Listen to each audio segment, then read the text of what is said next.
Hi, this is Khalil Guliwala. Welcome to another episode of the BIPOC Manager Podcast. The BIPOC Manager Podcast is a weekly podcast focused on the issues faced by visible and ethnic minorities in North America. In today's episode, we're going to discuss something that most diverse professionals have encountered at some point in their career, which is taking on diversity projects without any additional compensation.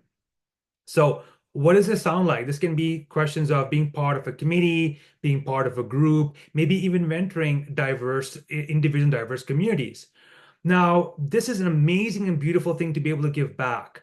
But at the same point, there might be times when, as a minority professional, you may not have the bandwidth or may not be interested in being part of that specific organization's diversity agenda.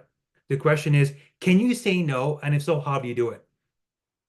And I think before you start anything, one thing to recognize is diversity efforts are important, right? They make, they make life much more better, much more easier, much more respectful for people of diverse backgrounds. But at the same time, as an individual, you are not obligated. And what I mean by that is just because you're from a minority group doesn't mean you're responsible for driving the diversity agenda for a company. And the reason why is because in a lot of companies, a lot of diverse professionals are put into these situations where they're asked to take on unpaid volunteer work for diversity agendas, which are added on top of their workload. What happens is companies are then using that information to go publicly showcase themselves as being champions of diversity, whereas internally there's no human resources support, there's no financial support, there's no recognition. And I think that's a good place to be. Because in any kind of work situation, in any kind of work request, it's fair to ask that question, would I do this? Is this in line with either what I'm aspiring to or what I want to do? So in the same way, if you can get a request like this, the first thing is, would I do this if it wasn't labeled a diversity project? And think about it. And it's fair to say, hey, this doesn't sound like a fit for me. And the way you can say it is, thank you very much for inviting me to be part of this committee. As you know, I'm a champion of diversity. However, I don't have the bandwidth for this right now. Or can we have a better sense of how many hours it would take for me to be part of this? Would this be in addition to the hours I'm expected from my other projects? What do I do if there's a competing priority? Given since I'm doing work that would normally be done by human resources group, is there financial compensation for this? Is there anything here that would be reflected in either my job title, my job responsibilities, or my position within the organization? These are all fair questions to ask.